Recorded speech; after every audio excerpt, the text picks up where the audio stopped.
Lahat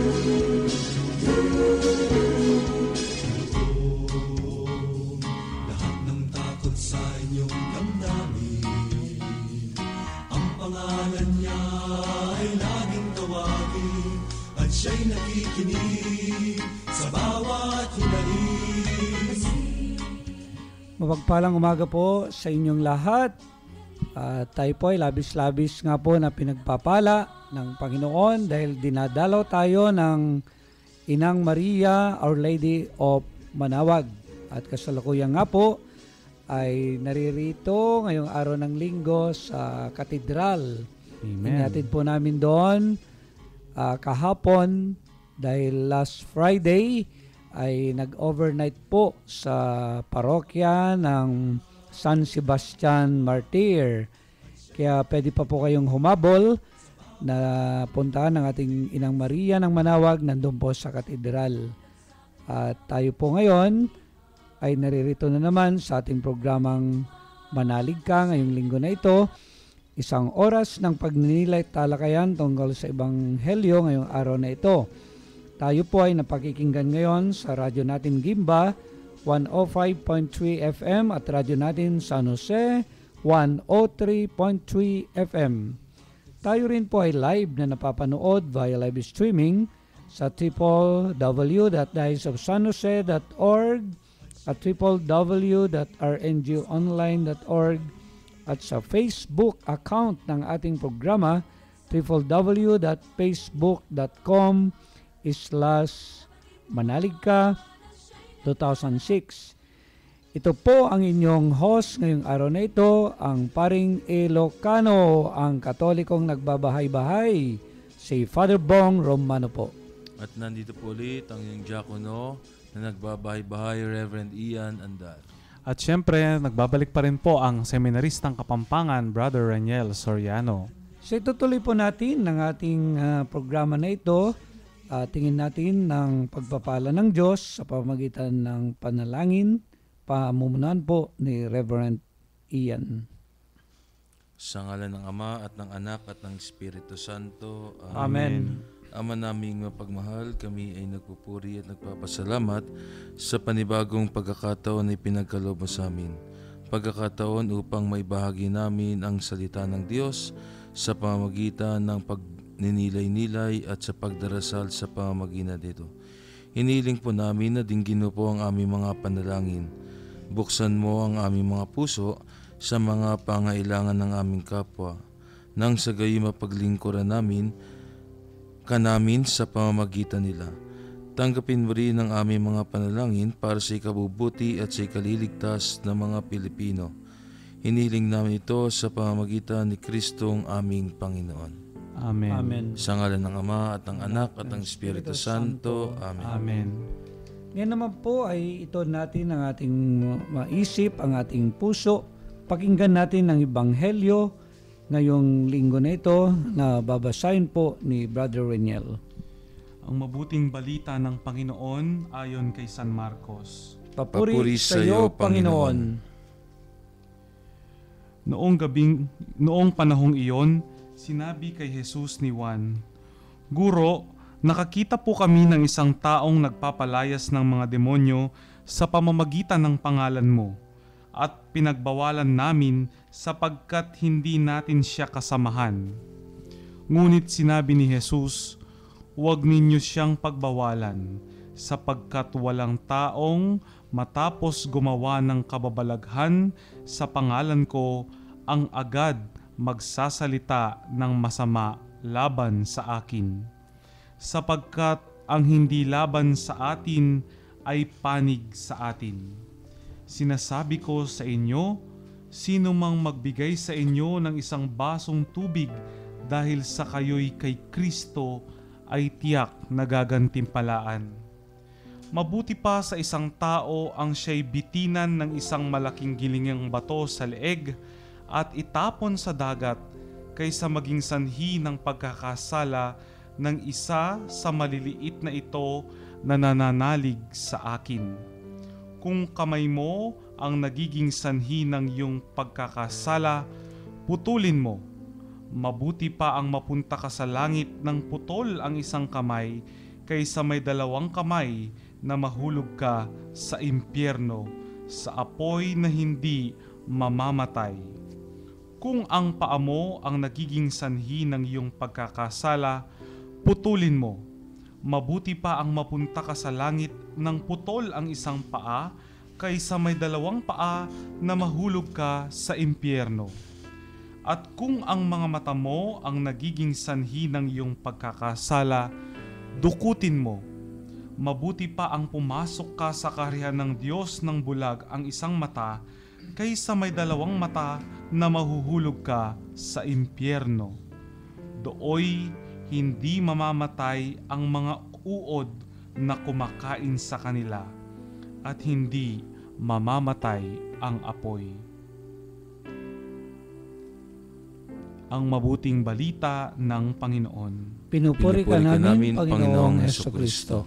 Sa maraming salamat, Reverend Ian, sa pangunguna sa ating panalangin at gayon din ang pagbasa sa Ebanghelyo ni Brother Reniel.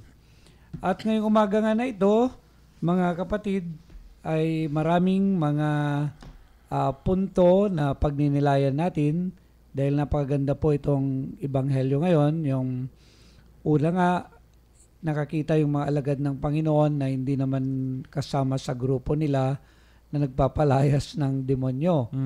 At ang nangyari ngayon, gusto nilang pigilan dahil hindi nila kakampi o hindi nila kagrupo.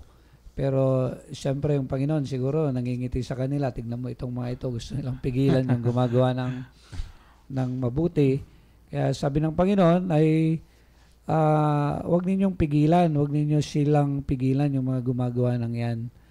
At yung nga, binigyan sila ng lecture ng ating Panginoon, yung mga sumusunod na paragraph, sabi ng Panginoon sa kanila ay, kung magpainom nga kayo sa malamig na tubig alang-alang sa akin, pangalan dahil kay Kristo, kayo, talagang sinasabi ko sa inyo, hindi sila mananatili na walang gantimpala. So yung motivation na gumawa po tayo ng kabutihan para sa ating Panginoon. So pagninilayan din po natin yun mamaya. At yung nga, tapos yung isang paragraph, sabi niya, kung may tumisod at magpadapa sa isang maliit o maging sanhi ka ng pagkakasala sa iyong kapwa-tao, mabuti pa, sabing gano'n, kumuha ka na lang mang bato, itali mo yan sa lig mo at magpakalunod ka na lang sa dagat.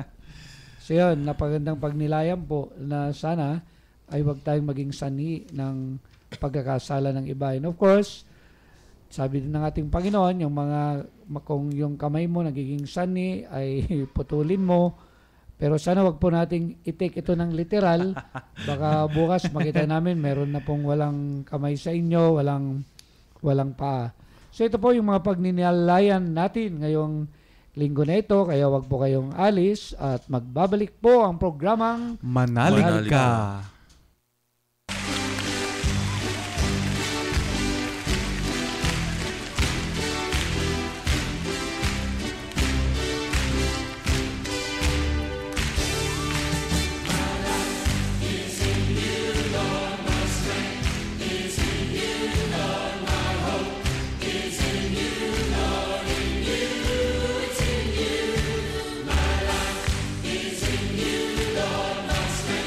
Is in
Nagbabalik po ang programang Manalig Ka. Ito pa rin po ang inyong kabsat, ang paring Ilocano, si Father Bong Romano po. Nandito po si Reverend Ian Andal. At syempre po ang seminarist ng Kapampangan, Brother Raniel. So, ito po Amen. yung gagawin natin muli ngayong linggo na ito. Titignan natin yung mga magaganda na pagninilayan po natin sa ating Ebanghelyo. Alam po ninyo, yung ating Panginoon, alam natin yung kanyang vision, mission. Yung vision, mission ng Panginoon, yung plataforma niya kung bakit pumunta siya, nagkatawang tao dito sa lupa, is to establish the kingdom of God. Ano sa Tagalog nun, Reverend Ian?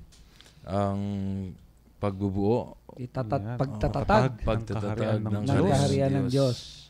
And of course, sa pagtatatag ng kaharian ng Diyos, nung nasa seminaryo tayo, meron daw katangian yung kingdom of God. Ano yung mga makikita mo sa kaharian ng Diyos? Sabi, may kapayapaan, ano pa, justice, Opo. katiwasayan, yung total fulfillment, yung kaligayahan. Amen. So puro positive. So Napakaganda po. yun yung pinapangarap ng ating Panginoon para sa atin. Pero napakahalaga yung tinatawag na participation ng isang tao. Pero sabing ganon, sa pagtatatag daw ng kaharian ng Diyos, yung merong iba't ibang mga attitude ng tao. Una, yung pagiging passive. Ipaliwanag nyo nga, brother or Reb, ano yung pagiging passive? Parang pagkakaintindi, Father, napakasimpleng salita yung passive, yung tanggap ka lang ng tanggap. Pero wala ka Tapos, namang pagkilos. Kumbaga, Ayun. para kang, sponge, binubuhusan ka ng tubig, tanggap ka lang ng tanggap, Oo. hanggang matapon-tapon na lang, nasasayang, nawawalan ng kwenta. Kasi hindi mo naman po ginagamit patuloy lang na umaagos. So yun po siguro yung mga taong passive. Kumbaga, kung lalagay po natin sa sitwasyon, simba ka ng simba, makinig ka ng makinig, hindi mo naman isinasabuhay. Kaya dahil yun, sobra nang natanggap mo, hindi mo sinasabuhay, natatapon lang, nasasayang. O kaya, yung nananatili ka lang na simba ng simba, hindi ka naman nagpa-participate sa mission. Oo. Opo. Pag inaya ka, hindi, okay na ito sa akin. Yung bang parang yung religion, yung mission para sa iyo, yung sinosolo mo lang. So wala kang participation, yung ganun. So, yon yung pagiging passive. At meron din naman, sabing ganon, na ugali sa pagbubuo ng kaharian ng Diyos, yung tinatawag na pagiging stumbling block. Ayan. Ano kaya sa Tagalog yon? Stumbling block. Father, naalala ko yung mga kabataan, merong initials dyan Pag may mga MH, sabi nila, isa kang malaking hadlang. So hadlang ano? Opo, narinig ko po sa Hadlang. mga youth yan. Oo. Malaking hadlang. Yun pala yun. So yon, yung pwede rin pala na hindi ka gumagawa ng mabuti, passive. Pwede naman mas matindi ka yung hadlang. Wala ka nang ginagawa, hadlang ka pa. Opo. Oo, yung siguro yung mga kontra ng kontra, no? Mga ganun, para sa kabutihan. Opo. Oo. And of course, yung dapat daw maging yung character ng isang nananampalataya ay yung maging active para sa pagbubuo ng kaharian ng Diyos. Amen. Yun naman pong iba, Father, active na hadlang. Pwede din Parang, Active na hadlang. opo. Ipaliwanag mo nga, brother. Parang ito po, Father, napaka-active mo sa simbahan, pero active ka rin sa pagpigil doon sa mga Kabutihan. gustong maglingkod sa Ay simbahan. ba, stumbling Amen. block na yun. Opo, pero talagang active na active naman. Pero pag merong gustong magtrabaho, hinahadlangan mo naman. Opo, active ka nga doon sa ginagawa mo, pero hadlang ka rin po doon sa ibang tao na gusto Oo. nilang tumulong, pero hinahadlangan mo sila. Opo, bakit po itong pinagninilayan natin? Kasi nga po, yung mga alagad po ng Panginoon ay nakakita sila ng tao na nagpapalayas ng demonyo at gusto nilang pigilan. At inireport nila sa Panginoon, pero yung Panginoon ay sinaway sila. Sabi nga nun, wag nyo dapat pigilan nang hindi laban sa atin ay kampi sa atin. Kaya makikita mo yung motivation ng Panginoon, yung motivation na sana nga yung lahat ay gumagawa para sa mabuti. Kabutihan. Oo. Tama po. Mm. Pero napakaganda rin sigurong tingnan dito yung pagninilay din ng mga alagad, sabi nga, ay yung tingin ng mga alagad. Bakit hinahayaan natin gumawa yan? Hindi naman natin siya kakampi. Hindi naman kasama sa grupo. At yun yung sinasabi mo kanina, di ba? Yung kuminsan yung nagiging hadlang sa paglapit ng tao, paggawa ng tao sa kabutihan. Meron kang sinasabing attitude kanina. Father, Insecurity. yung pong mga insecure na attitude sa atin na yung po bang threatened po kapag may mga halimbawa, yun nga po yung mga alagad, siguro po feeling nila talaga insecure sila na, uy baka mas lumabas, mas magaling pa ito, hindi sila mga alagad ni Jesus. Pero, uy, mas nagagawa nila yung gampanin nila, Oo nga. bagamat hindi po sila kasama doon sa grupo. So, insecure talaga sila, threatened po sila dito sa mga nakita nilang nagpapagaling sa pangalan ni Jesus. Oo, maring siguro baka masapawan tayo nito. Yung human weakness, so realidad yun ano? Opo. Yung pag may gumagawa ng kwan, baka parang tinitignan mo, nakakompetensya mo na siya. Or naiinggit ka. Ayun po. Oo. So nangyayari yon. Kahit nga sa kwan natin, and of course, yung karanasan din natin sa mga parokya natin, no? Yung mga context ng parokya natin. Opo. So makikita mo minsan, yung nga, yung binabanggit mo kanina, yung nagiging hadlang sa pagpasok ng ibang manggagawa ng intention ay tumulong para gumawa ng tinatawag na mabuti. Naranasan ko yan, Father, nung inatasan niyo po, may bubuuin pong isang grupo. Parang ito pong mga kinakausap ko na maging member sa simbahan, sa isang organization, ay pumapayag. Pagkatapos po ng ilang araw, malalaman ko na ayaw nila. Out. Oo. So, binabalikan ko po bakit ayaw na nila. Tapos may nagsasabi daw sa kanila na, ay naku, huwag mong pasukin yung trabaho yan. Mahirap. Hindi mo kaya. Dinidiscourage. Opo, dinidiscourage. At ang masakit, taga-simbahan din po yung mga nagdi-discourage na huwag pumasok, hindi mo naman kaya yan. Demanding. Sa oras mo, hindi mo kaya yan. Tsaka mahirap yung trabaho doon. Mga ganun po yung sinasabi. So, nung pong nagkapalagayang loob na po kami, nabuo na ito, doon lang po nila binuksan na may mga tao nga pong humadlang. Bakit nung una parang umaayaw po talaga silang pumasok sa simbahan. So, talaga pong mga active na hadlang. Active sila sa pagharang. Yung sinasabi kanina na stumbling block. Opo. Para mapigilan yung gusto namang makisangkot sa pagbubuo ng tinatawag na kaharian ng Diyos. Parang lumabas, Father, na mayroon din po para siguro itong mga alagad yung principle po ng exclusivity. Yung exclusive Reb. Oo nga. Marami ngayon sa ating parish na minsan parang gusto sila na lang lagi huwag nang tumanggap ng iba. So yung mind dapat natin ay maging inclusive. Amen. Yeah, yung tatanggapin mo. Alam mo, yung one time nga, narinig ko sa isang pari nag-homily, yun daw holy order, yung salitang order doon, kami daw na mga pari ay tagasalansan ng karisma para masalansan, masinop itong mga karisma na ito magamit para nga sa pagtulong sa tinatawag na kaharian ng Diyos. Kaya maganda pala yung role namin. Kaya ako, kapag nakakakita ako ng mga nagiging hadlang, kasi minsan, lalo na kami, mararamdaman namin na kapag maraming pumapasok, meron ko minsan yung mga dati na doon sa loob ng simbahan, parang i-reject nila yung mga pumapasok or hahadlangan. At hindi i-encourage, kundi i-discourage talaga na mga ganon.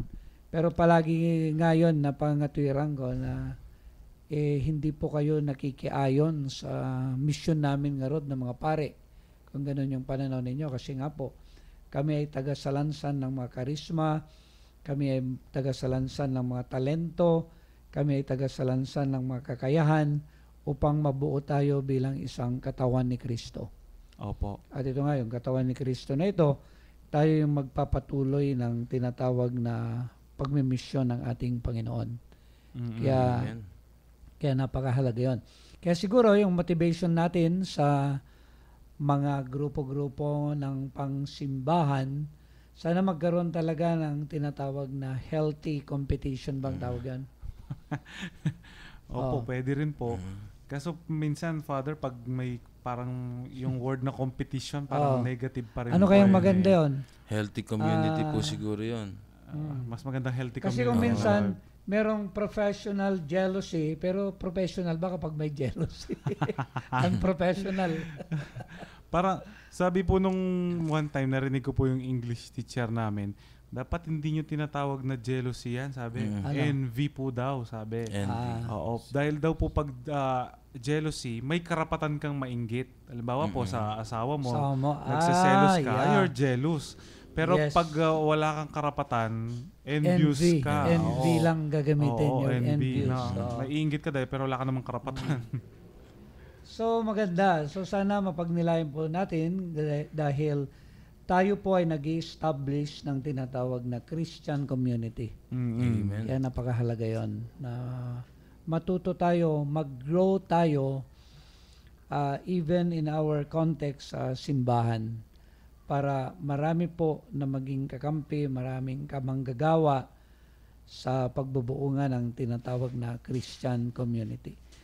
Pero makikita mo rin dito yung pananaw nga ng mga alagad na parang grupuhan, parang kampihan, din nating kakampi itong mga ito. Bakit tinaya ng mga ganon. Alam mo, yung isang problema din natin dito sa sa Pilipinas, yung parang nagiging kultura na natin yung kampi-kampi, yung mga ganyan.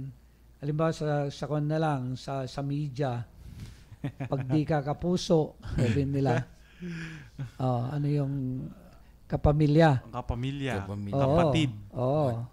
Tapos pero makikita mo yung bang parang nakakalito kung minsan, ang pangalan ng network ay Kapamilya, pero tayo-tayo lang. Oo nga. Parang nakapaselfish. Pag kapuso ka, hindi ka namin kapamilya. Opo. Parang ganon. Or sa isang banda naman, pag kapuso namin kayo,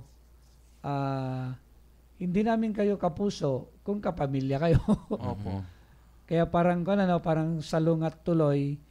Kasi ang tingin natin, basta kapuso, gagamitin mo yung puso mo para lahat ay ma-embrace mo. Yung mas malawak na gano'n. Napakaganda po pag ganun. At yun naman kapamilya, isang Pilipinong lahi tayo, dapat nga magkakapamilya tayo. Opo. Siguro napakaganda nga po, kahit kung minsan nga, natatangay na tayo ng mga nangyayaring ganon sa media, hindi na natin pinagninilayan. Kaya ngayon, showtime ka ba o ano yung isa? Bulaga. It Bulaga, mga ganon. Kalaban ka pala. O minsan kahit biro-biro lang, di ba? Opo. Tsaka yung na-highlight nila, Father, ngayon, yung halimbawa po sa media, kung sino yung exclusive. O Yeah. ayun, hina-highlight, namimedya yan, yung si ganito, pumirma ng exclusive contract dito sa atin. Parang talaga pong yung media, pinopromote niya yung exclusivity. Oo, yung gano'n So, nakakalungkot. Kung di ka kay Aldab, kay Kwan ka ngayon, meron na rin kakompetensya ngayon. Meron na po ba? Pastillas girl. Pastillas Girl. Updated ka rin. Kasi yung mga gano'n, kung minsan pati yung mga bata ay natututo na tuloy na mayroong gano'n na mga competition. Opo. At nakakalungkot kung minsan sa isang tahanan, dahil hindi nga magkasundo, kapamilya yung isa, kapuso, bumibili ng 2 TV, yung iba dun sa... Imbis na po maging bonding moment yung yun. panonood ng TV. Kasi Hindi pinopromote pag-away nga pa. nitong mga network na dapat dito kay kapuso, dapat naman doon ay kapamilya. Kaya tuloy, yung mga isang pamilya ay hinahati ng kapuso at kapamilya. Wow. Kaya tingnan mo pag inanalyze mo yung mga ganun na karanasan, parang yung mga kultura ng Pilipino ay nasisira kung hindi ka talaga aware dyan kung Opo. paano mo tuturuan yung mga bata. And of course, hindi lang po yon sa usaping mga political parties din natin. Napakarami, di ba, ngayon? Ay, opo. Yung hinati-hati na tayo ng mga party-partido. Lalo na po, may kanya-kanya nang silang manok sa pagkandidato, sa Oo, pagkapangulo, kaya ngayon, vice-pangulo. yun ang nakakalungkot din yan Oo kapag hinahati-hati na tayo sa mga party-partido talaga.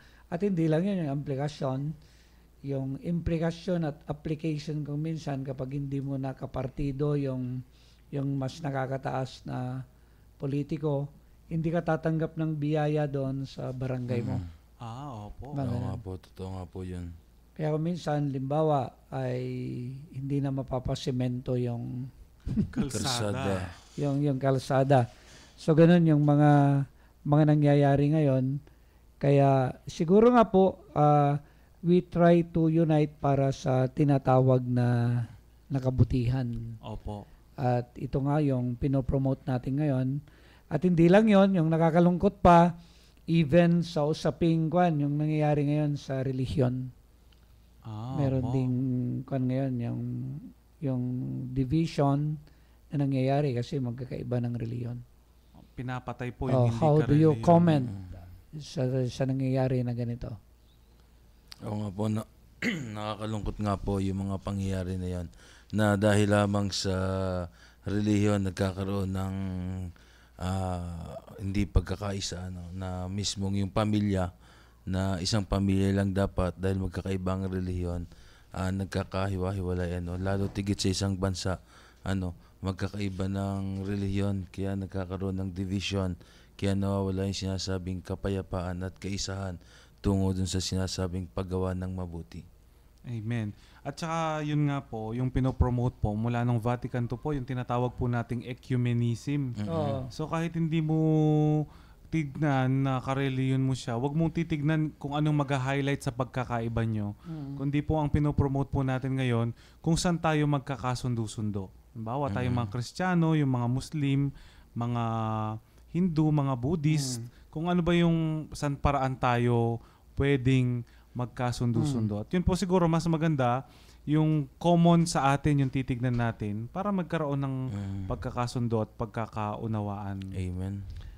At yung nga yung nakakalungkot, hindi ba yung prayer ni Jesus ay that they may be one. Yung sana Ama ay sila'y magkaisa kasi ikaw at ako ay iisa. At yung nakakalungkot, yung nangyayari, yung hindi mo maintindihan dahil iisang Diyos ay nagiging cause ng pagkakahati-hati.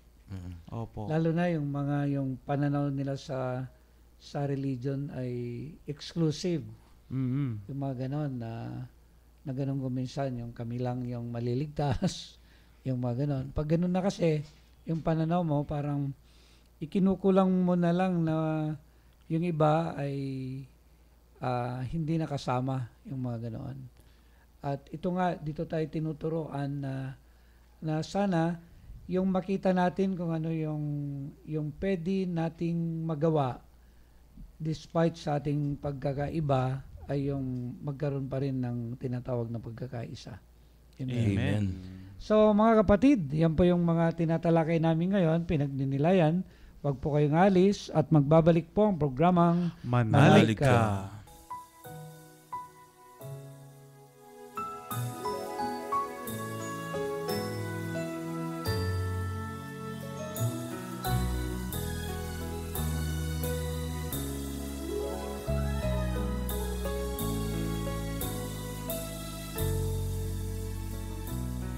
For God so loved the world, He gave us His only Son, Jesus Christ our Savior, His most precious one.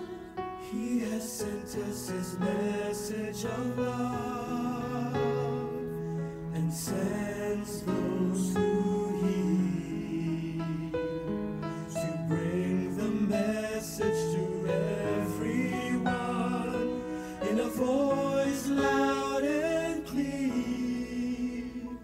Let us tell the world of His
Nagbabalik po ang programang Manalig Ka. Ito po ang inyong kabsat, ang Katolikong nagbabahay-bahay at paring Ilocano, si Father Bong Romano po. Muli po, nandito ang inyong diakono nagbabahay-bahay, Reverend Ian Andal. At syempre po, ang seminaristang Kapampangan, nakasama nilang nagbabahay-bahay, Brother Raniel Soriano. So yan po Amen. yung tropa ng mga Katolikong nagbabahay-bahay. So mga bahay-bahay dyan sa Muñoz. Amen. Mga bahay-bahay boys, mga misyonero, mga misyonera, binabati rin po namin kayo.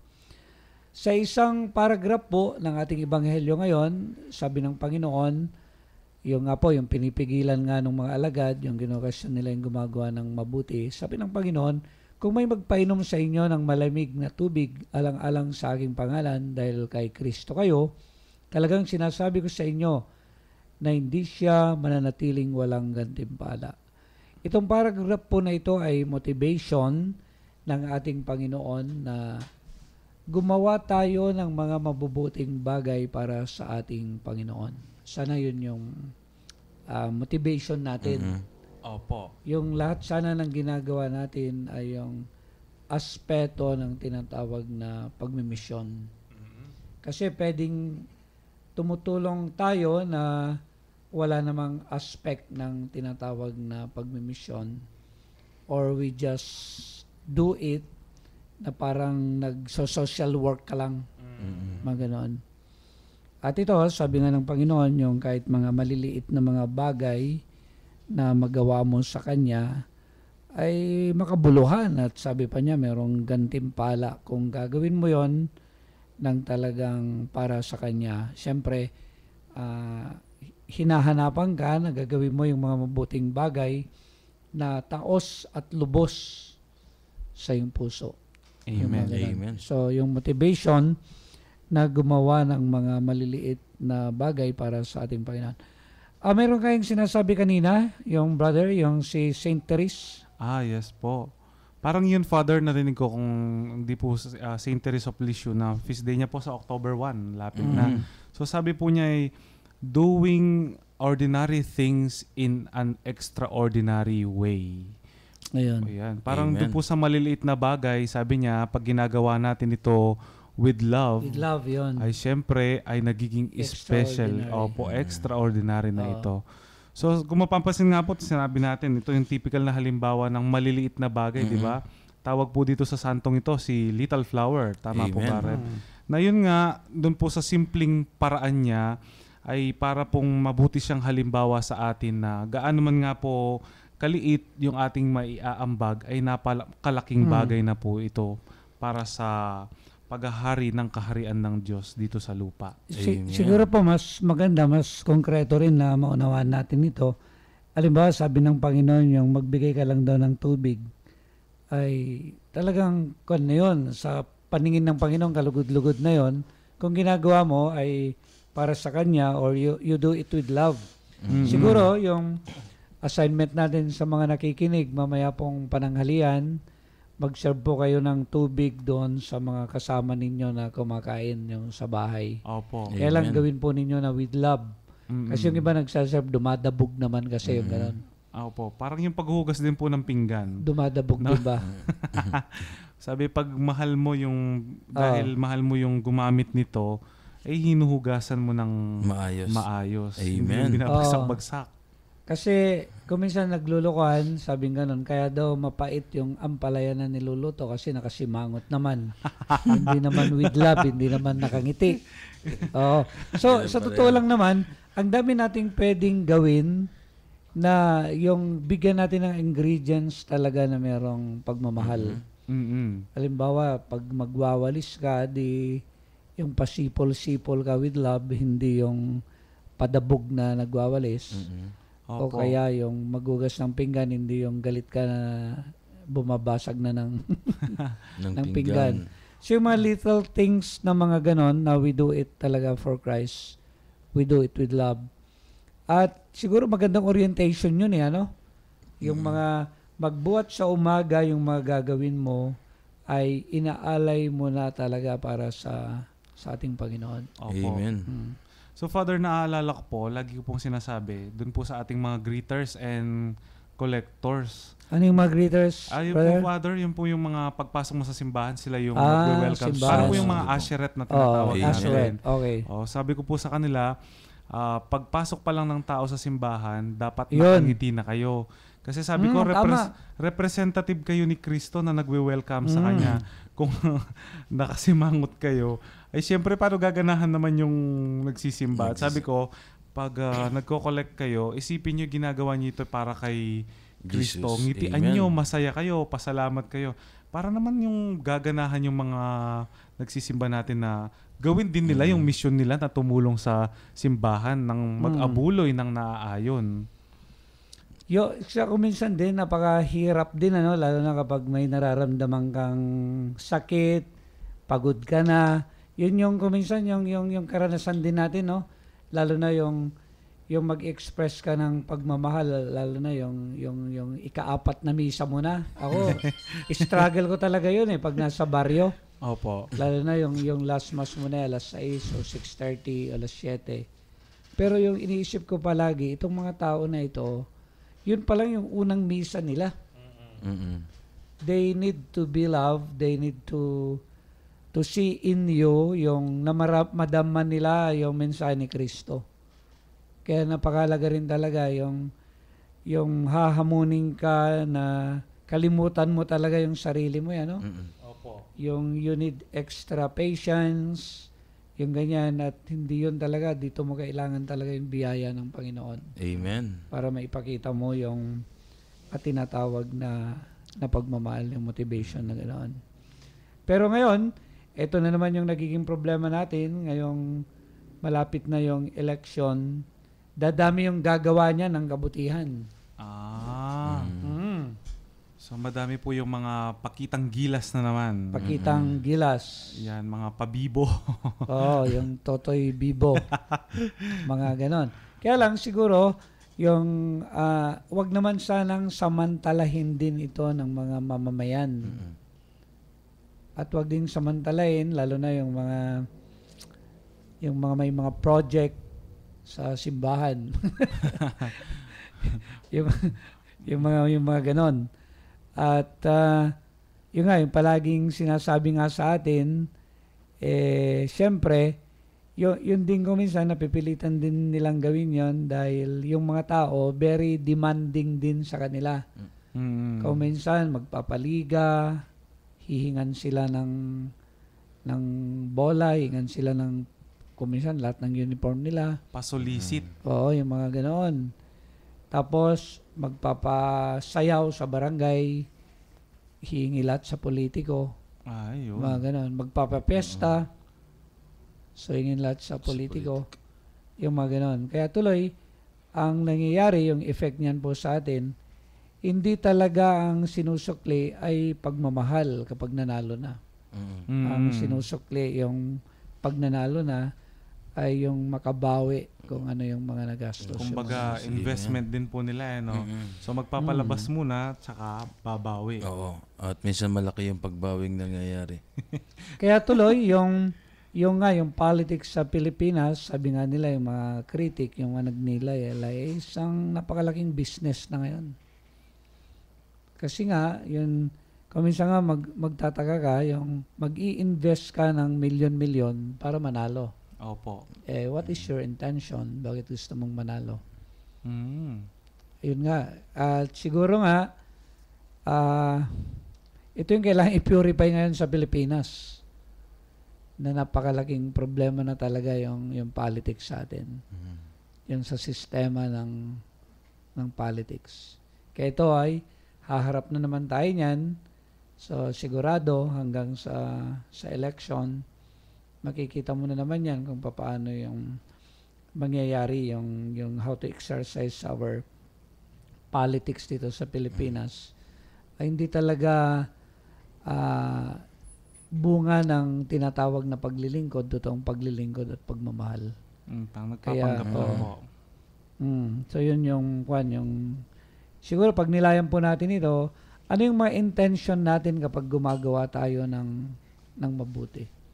Pero tayo kasi incline naman tayo sa yung tumulong ka sa yung kapwa-tao, ano? Kaya lang yung i-purify siguro natin yung ginagawa natin ng mga intention, yung paggawa natin. Kaya nga tayo, Reverend sa brothers, meron tayong tinatawag na tahanan ng damayang Kristiyano para ma-exercise talaga yung totoong pagmamahal, yung totoong pagbibigay mo ng pagmamahal doon. Kaya nga sabi nga ni Bishop, we have a common place na tayo na mga parishioners ay ma-exercise natin doon yung tinatawag na compassion, yung malasakit. Opo. At yun naman yung napakahalaga talaga na mapatingkad sa isang tao. Yung Amen. totoong pagmamahal, yung totoo na tinatawag na pagmamalasakit. Kaya ito, yung mga nangyayari din sa atin kung minsan, ako, kuwan pa rin sa akin yun personally, yung proseso. Di ba kung minsan pag merong mga pumupunta doon na mga humihingi ng tulong, Opo. hindi agad-agad na yung mangibabaw yung compassion. Hindi ka agad-agad yung mangibabaw kung minsan yung gusto mong tulungan. Kundi napaka-critical mo, baka ito ay member ng sindikato, tapos ito ay yung baka iba yung gagawin, mga ganon-ganon. Opo. So, dito tayo ngayon minomotivate yung paano maging pure yung intention natin sa mga ginagawa natin ito. And of course, yung motivation pa sa atin, yung isang paragraph ng ating Panginoon, wag daw tayong maging sanhi ng pagkakasala ng ating kapwa-tao. At kung ikaw ay maging sanhi sa mga maliliit na nananalig, sabi niya, mabuti pang talian mo yung liig mo ng bato at magpakalunod ka na lang sa dagat. At yun yung motivation sa atin ng ating Panginoon. Opo. Sana wag kang maging sanhi ng pagkakasala ng iyong tao. Yung isulong mo sila para sa kabutihan pero hindi sa kasalanan. And of course, hindi lang yon, naging particular pa yung ating Panginoon. Pakibasa mo nga, Reb, yung panghuli. Bago tayo magtapos, kung yung kamay mo ang maging sanhi ng pagkakasala mo, naliligaw yata, brother. Apo, kung ang kamay mo ang nagiging sanhi ng iyong pagkakasala, putulin mo. Mabuti pa ang mapunta ka sa langit ng putol ang isang kamay, kaysa may dalawang kamay ka na mahulog ka sa impyerno, Sige, tuloy mo. sa apoy na hindi mamamatay. Kung paa mo ang nagiging sanhi ng iyong pagkakasala, putulin mo. Mabuti pa ang mapunta ka sa langit ng putol ang isang paa, kaysa may dalawang paa na mahuhulog ka sa impyerno. At kung ang mata mo ang nagiging sanhi ng iyong pagkasala, dukutin mo. Okay. Mabuti pa ang pumasok ka sa kaharian ng Diyos ng bulag ang isang mata, kaysa may dalawang mata ka na mahulog ka sa impyerno. At doon hindi mamamatay ang mga uod na kumakain sa kanila at hindi mamamatay ang apoy. Kung mamayang hapon po o kaya bukas, makita namin kayo na putol ang kamay, yung putol ang pa, yung putol ang tenga, yung inukit na yung mata, hindi po namin kasalanan yon. Dahil hindi po literal na ganun po yung sinasabi ng Panginoon na yung sinasabi niya ay sana naman ay wag maging instrumento yung kamay mo sa iyong pagkakasala. So sana naman wag yung maging mata mo ang maging sanhi ng iyong pagkakasala. Wag naman na yung paa o yung iba-ibang bahagi ng katawan natin ang maging sanhi ng iyong pagkakasala na maidala ka nito sa impyerno. So, yung motivation na sana lahat po na ito yung maibinigay sa atin na kaloob ng ating mga Panginoon, yung kamay, yung lahat ng mga kakayanan natin ay magamit natin lahat para sa kabutihan. So, yun yung message ngayon dito sa ating Ebanghelyo. So, wag muna po kayong alis at magbabalik po programang Manalig ka.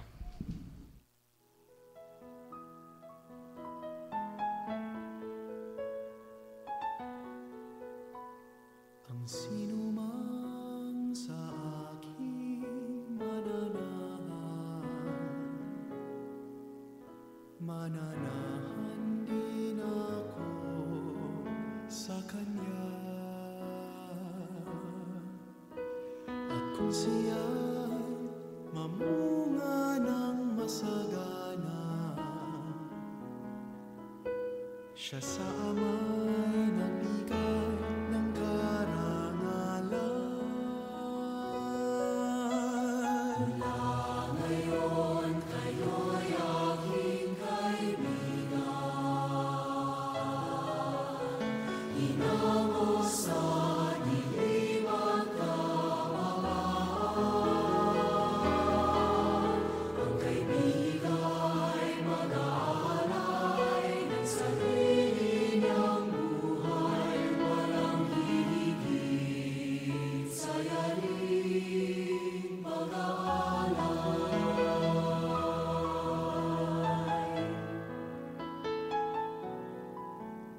Kung paano mahal ako ng aking ama, sa inyo'y aking ipinadarama. Sa pag-ibig ko kayo sana ay manahan, at piling ko sa inyo ay magmahalan.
Nagbabalik po ang programang Manalig Ka. Ito pa rin po ang inyong kabsat, ang paring Ilocano, si Father Bong Romano po. Muli po, narito po si Reverend Ian Andal. At syempre po ang seminaristang Kapampangan, Brother Reniel Soriano. Amen. So po, at narito po na po kami sa panghuling bahagi ng ating programa. At ito nga po, yung muli pinapaalala, yung mga napagnilayan natin. Yung Panginoon ay minomotivate po tayo na gumawa ng maraming kabutihan. At sana sa paggawa nga po natin ng kabutihan, isa lang yung intention natin, gawin natin yon na napaganda para sa Panginoon. Or yung ingredient nun ay haluan natin ng pagmamahal. Yung maging pure, yung paggawa po natin yung tinatawag na kabutihan. At ganoon din, yung pong paalala sa atin ng Panginoon na sana huwag tayong maging sanhi ng pagkakasala ng iba. At napakahalaga nga po siguro para ma-counter nga na kung minsan nagiging pagkakasala tayo ng iba. So idala natin ang bawat isa sa paggawa po ng kabutihan. Kaya nga po yung mga misyonera namin sa mga simbahan, sabi namin maghikayat kayo para marami na tayo na maging kakampi para sa pagmimisyon, para sa tinatawag na pagbubuo ng kaharian ng Diyos. And of course, yung paalala rin, sana tayo mismo, yung mga gift, yung mga bahagi ng katawan natin na pinagkaloob ng Panginoon, ay huwag ding maging sanhi ng pagkakasala natin. And of course, bakit ganun ang motivation ng Panginoon? Dahil pangarap niya sa atin na balang araw ay makapunta po tayo sa kanyang kaharian. Kaya ngayong linggo po na ito, sana magpapakabait po tayong magpapakabait lahat. Yung mga Amen. hindi pa nagsimba ay magsimba po. So ngayon, ito pong kabahagi ng huling bahagi ay yung last message and then yung pagbati sa mga listeners natin. Okay po, pinapalalahanan po tayo ay magmahalan upang ang mabubuting gawa ay mamutawi sa ating mga buhay. Ano po? Binabati ko po ang lahat ng dumalo sa pagdalaw ng Our Lady of Manawag sa San Sebastian, Muñoz. Ayan, siyempre po at ako po panghuli, lagi po nating sinasabi, magtulungan po tayo sa pagkamit po doon sa kaharian ng Diyos. So hindi po solo-solo yan. Ayan, so sana nga po, yung mga kasama nating nagsisimba, balang araw sila din po yung makakasama natin doon sa langit. Walang laglagan, kundi tulungan. At syempre po, binabati ko po lahat po ng tumulong, lahat po ng mandated religious organizations, yung mga security natin, mga MBMG at iba pang tumulong po para sa success po ng visit ng Our Lady of Manawag. At syempre po yung pong ating mga, minsan po nagbabasa po ako sa Facebook, yung pong ating mga masugid na taga-subaybay, si Ate Maylin na taga Villa Isla na nasa Cayman, at syempre po ang tinatangi ng puso ni Brother Frankie, si Ate Lenny. Amen. So ako po, binabati ko yung area po ng house to house ngayon, yung bahay-bahay, ay yung pong sa Linglingay. Amen. And of course, hindi po namin iiwanan yan dahil nag-organize po ngayon ng maramihang binyag. So mga 100 nga sana yung bibinyagan natin doon, yung ma-organize nila. And of course, in-organize din po namin para lahat po ng mga may sakit, may karamdaman ay mapahiran ng langis, may pagdasal. At ganoon din po, yung pamunuan ay magawa po namin yung mga hindi pa kasal, yung maipakasal po sila sa simbahan. At hindi lang yon, yung maiplano rin kung papaano sila papasok sa tinatawag na Parish Renewal Experience Yan. o yung tinatawag na PREX. Rex. And of course, yung mahugot din yung karanasan nila doon para maisulat po namin, maikwento yung mga karanasan sa pagbabaybay. At sana ipagdasal po ninyo kami para maibahagi po namin sa inyo yung mga karanasan ng baybay, yung makagawa po kami ng isang libro. Yung Amen. mga kwentong Amen. bahay, katolikong nagbabahay-bahay. So maraming salamat po sa pagkikisa ninyo muli ngayong araw ng linggo na ito. At tatapusin po natin ito sa isang panalangin. Sa ngalan ng Ama, ng Anak, ng Espiritu Santo. Amen. Mapagmahal na Ama, kami po ay patuloy na sumusulong, na naglalakbay, tumutulong sa pagtatatag ng iyong kaharian. Nawa, makapagbahagi po kami ng maraming kabutihan. At Ama, patuloy na ipinapanalangin namin, nabigyan mo po kami ng sapat na ulan upang patuloy na maalagaan ang aming mga pananim hanggang sa anihan. Ilayo mo rin po kami sa mga kalamidad, sa malalakas na bagyo, sa mga nagbabanta ng mga lindol sa aming bayan. At bigyan mo po kami ng maraming ani sa hinaharap. Nawa, wag mo rin pong ipahintulot na maganap ang kinakatakutan namin na banta ng El Nino. Ikaw ang Diyos na makapangyarihan, na siyang nagmamay-ari ng buong sangkatauhan at sangkalupaan. Pinupuri ka namin at pinapasalamatan sa ngalan ng iyong anak at ng Espiritu Santo magpasawalang hanggan. Amen. Amen. Sa ngalan ng Ama, ng Anak, ng Espiritu Santo. Amen. Amen. At ito pa rin po ang seminaristang Kapampangan, Brother Raniel Soriano. At narito po si Reverend Ian ng Muñoz. Ang inyo pong kabsat, ang paring Ilocanong nagbabahay-bahay, si Father Bong Romano po, Diyos ti Agnina, kada kada kayo, am amin, Apo. Lahat ng takot sa iyong damdamin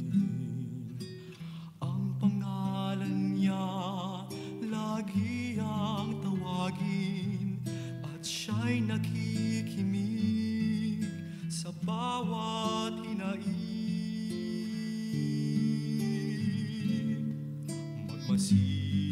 Magmasid at mamulat sa kanyang kapangyarihan. Nabatid mo ba na siya'y naglalaan? Patuloy na naghahatid ng tunay na kalayaan. Manalig ka,